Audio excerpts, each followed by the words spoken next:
Doon yan sa shock, tatanggalin natin yun ha. At tatanggalin natin yung ano talaga. Kasi hindi katulad ng ibang shock yun. Tools lang gagamitin nyo. 17 ganun. Ito talagang yung pinakang clip niya, ang alisin natin doon, pinakang kawad niya. Pakita ko sa inyo. Ayan o. Welding natin. Gaganunin nyo no. Ayan, pakita ko sa inyo. Madlaw, natanggalan natin yung isang shock. O ayan yung gulong. Gulong mo, isipin nyo, magpapagawa kayo ng motor. Para lang lagyan ng langis itong shock kasi nga ubos na, malambot na. So ayan na nga yung pinakang yung oil seal dito na umaabot yung shock So ibig sabihin pag may sakay ka pa talagang aabot na dito. Doon mo isipin nyo magpapagawa kayong motor. Ang daming babaklasin. Doon pa lang pagod na yung nagagawa. Yung ginawa natin ito na. DIY. Ayan bigyan ko yung ng example Walang naghahawa kasi. Talagang solo lang tayo. Ayan yung ginawa natin DIY kasi nga hindi katulad to ng ibang shock na tools lang gagamitin nyo, pipitin nyo kasi may tornilyo dito. Ito nga ayan ayan mga kamadla, hindi kita. Ayan ipitin nyo lang dyan yan. Ayan diba? Tapos pipisilin nyo naman to para bumaba yon. At may yung kukunin natin dyan yung pinakang spring nga. Yung pinakang spring ang hirap Ang hirap at wala tayong kadulong.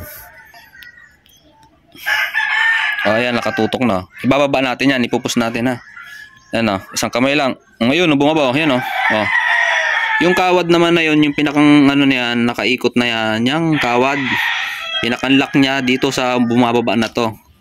Isipin nyo yan. Kung wala tayong tools sa ganito na ginawa natin DIY.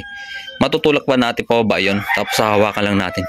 Ginawa ko na dati yan. Kaya gumawa ako nitong tools. DIY nating special tools. Yan lang di ba? Ganyan lang kadali. Tapos kukuha tayo ng pansungkit doon para maalis natin yun. Para maalis itong tinutulak natin na to. At lalagyan natin ng langis. Ayan. Ganyan lang. Yung tinanggal natin dyan. Gumamit tayo nito. Sa to? Sa pag-alis ng tahi. Sa mga magtatahi. Hiniram ko doon sa mama ko. Ayan ang inaalis dito. Tsaka to.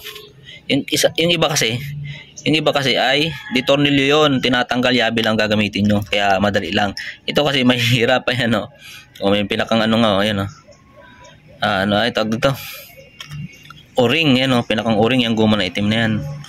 Tapos ito spring pinakanlock nga dito yan. Para hindi muna to musbod to. Kaya may ganun. Ayan tinanggalan natin yung langis. Konti na yung langis niya. Ayan itim na. Dadagdagan natin ito yung pinaka-spring niya. Ayun, papakita ko na lang ulit. Tapos ang ilalagay natin lang is yung pinagchinsulan natin. Pero bago pa to, tira nung pinagchinsulan natin yan. Tsaka yung panglagay sa gear oil. Ayun, ganda pa ngayon. Yan, pagsasamahin natin yan. Kasi nga, hindi naman yan sensitive kahit anong ilagay nyo dyan. Kahit yung pinaglumaan yung chinsoil, pinagchinsulan. Pwedeng ilagay nyo dyan o kaya tuti sa 2-stroke na motor. Ayun, ilalagay natin. Ayun, yung ilalagay natin lang is pinaghalo nating gear oil tsaka chinsoil. Ayun, dapat patas lang, magkabilaan, hindi pa natin inaalis to. Ayan dapat patas lang yung yung taas. Ayan ilalagay na natin. Ayan. Tatansyahin nyo kasi nga pag ito pinuno nyo ng langis, baka hindi na gumanon yan. Baka hindi na gumanon, sobrang tigas na. Kaya nagdagdag lang tayo ng 2 takip ng takip nito.